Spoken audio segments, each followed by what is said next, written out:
Story time, 30 seconds at a time. My story starts out on January 6th.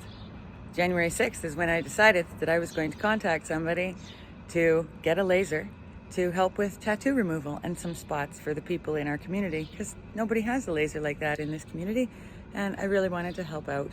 So I contacted the Laser Whisperer, who says he sells refurbished machines and he's a repairman. This man got back to me and he said, oh, the machine that you have isn't good and it's not repairable and it's too old and whatever else. And so me, being an idiot, listened to a lot of the things that he had to say and was convinced to be upsold to another machine, which was double the price that I had been asking about this first machine. And that was my first mistake. In this, I had agreed to send the old machine that we had that was inoperable. So don't worry, services haven't been interrupted with what we do have. I had agreed to send that to him, and he was going to ship me this new machine with a down payment of $20,000. So we ended up paying that at the beginning of March 2025. Don't e-transfer money to people that you don't know across the country.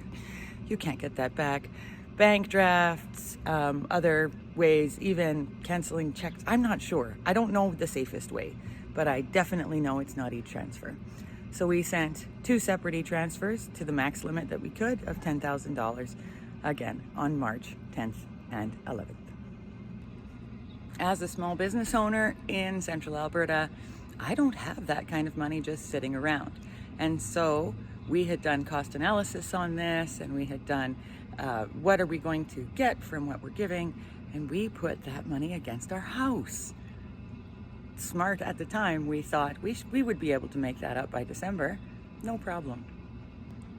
After the money was sent, that's when the excuses started. That's when there was a storm. We couldn't get it shipped out. That was when all of a sudden he said, oh, I need to do 2 weeks of fixing on this machine, when I was on the understanding that this machine was in perfect, complete, ready-to-use shipping order. Then he hurt his knee. Then his grandma died. On and on. I tend to be a fairly tenacious individual, and so I was on it. The next excuses included shipping. It was the shipping company's problems.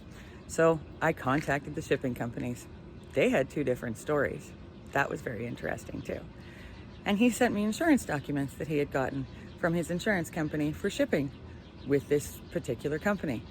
Again, communication delays, paper delays, it was always somebody else's fault.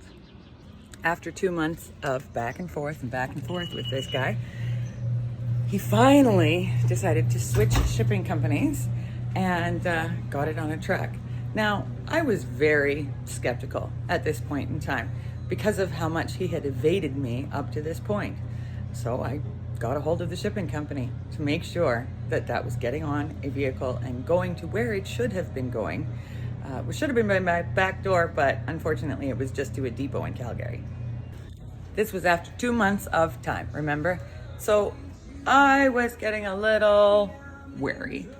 I did contact the Ontario Provincial Police on May 2nd, and I asked what was up with this guy, if they could look into him. They connected me with the RCMP fraud unit in Calgary. That's where this story starts getting interesting.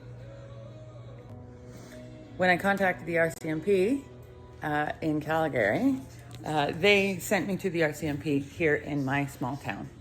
And I was connected with an investigator. And all the while he's investigating with the information that I had, he discovered that, of course, this guy had a previous criminal record.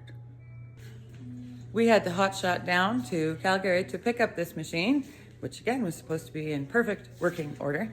And then the next day, we had to plumb in electrical so that this would work. We needed a different power source and a larger unit. So we called a person that could do it quite quickly for us, and I thank you very much. And he got that in a day, and we were able to plug it in the next day. The machine did not work. We went to plug it in and turn it on.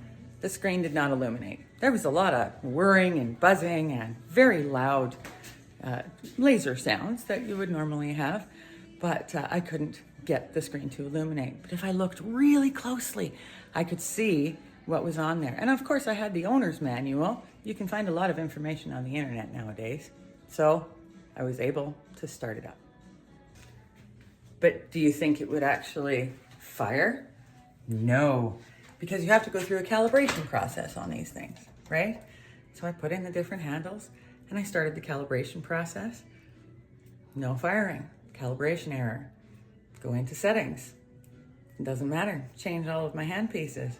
Doesn't matter. This machine will not calibrate. Unfortunately, I had to call the guy. So I called him and he says, oh, it must have been damaged in shipping. Right.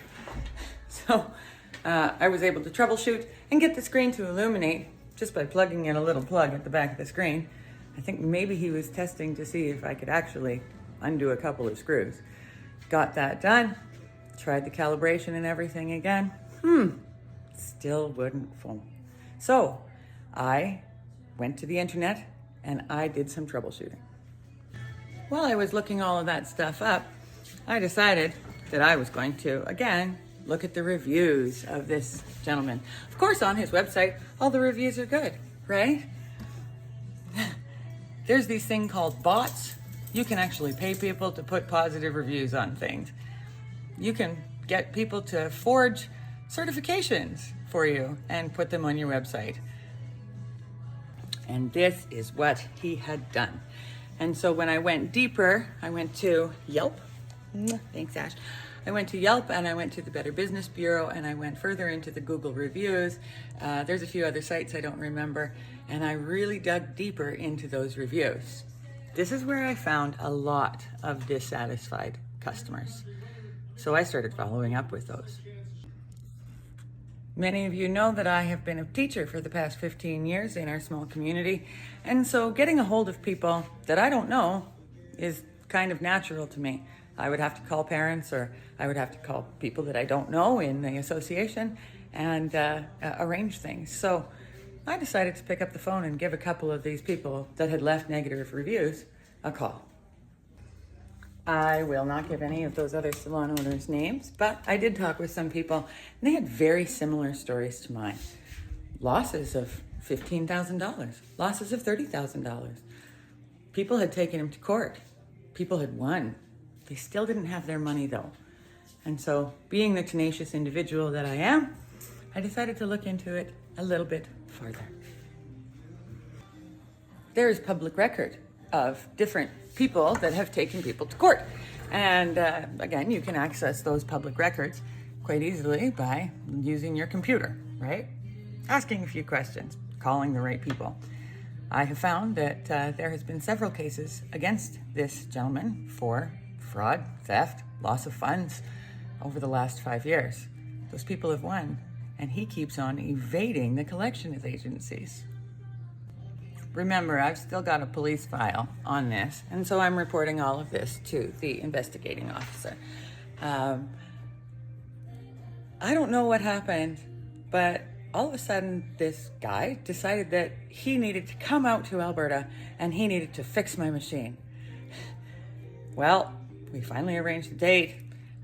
There was a few strange behaviors. He wouldn't stay at a bed and breakfast, had to stay specifically at hotels with spas.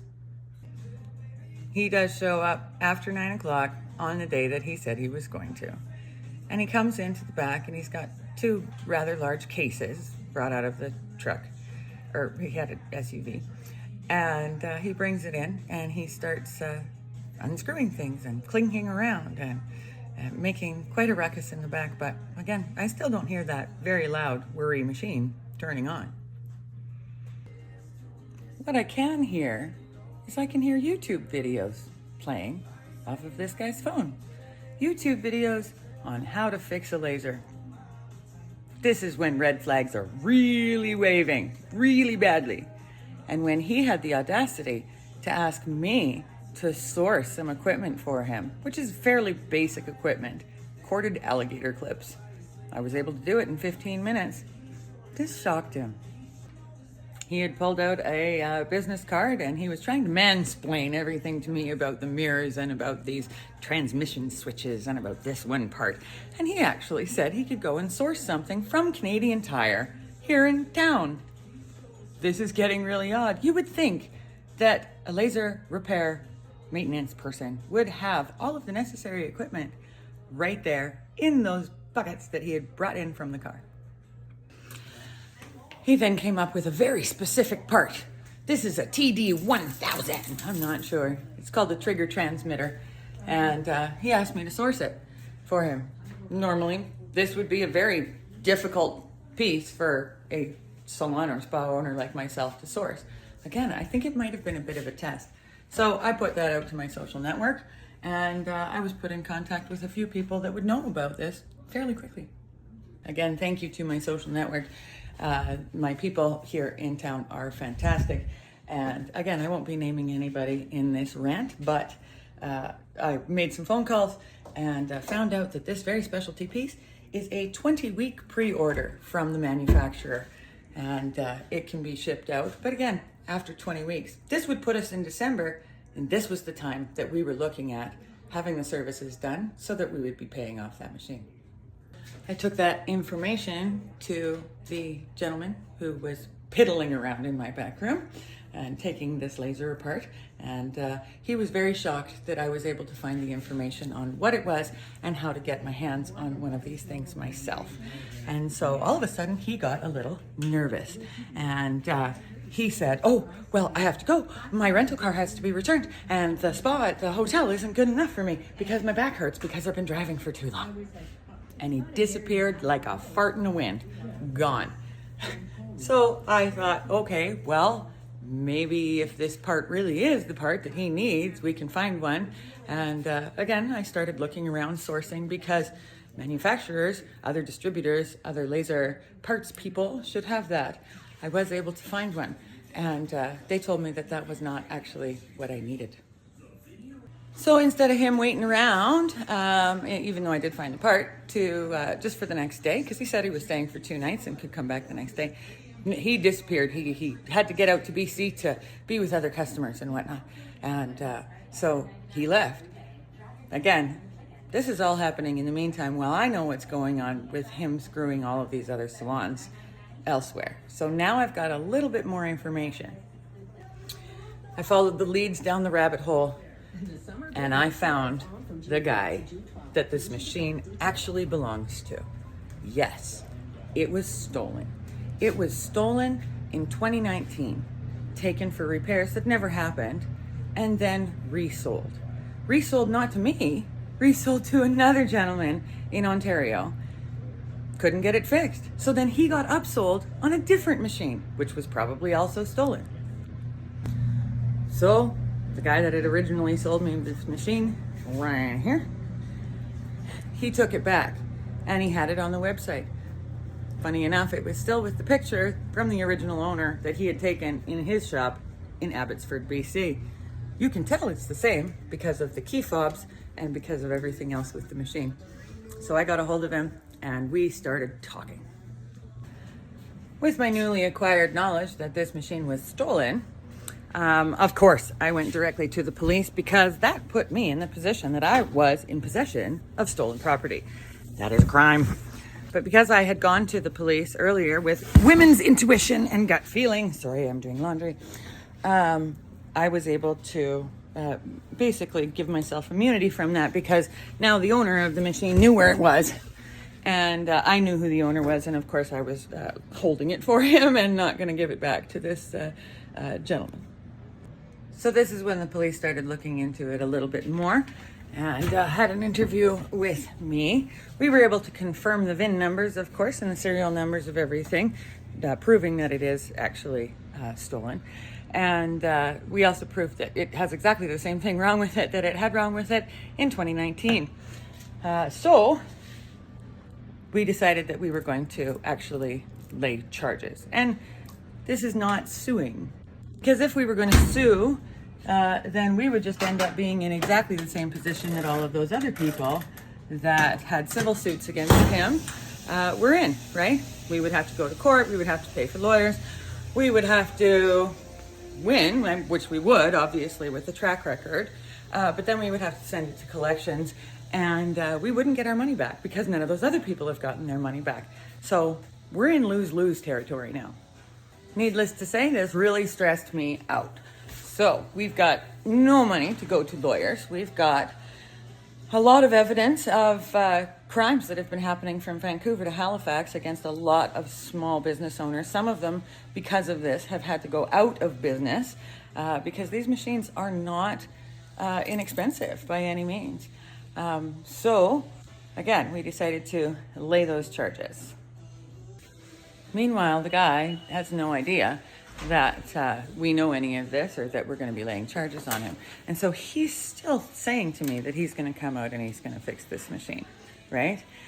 So, of course, I alerted the police officer to this, and he says, well, if he does come to Alberta for this stolen property or to try to fix it, I would really like to talk to him. I would just like to detain him and have a little bit of an interview.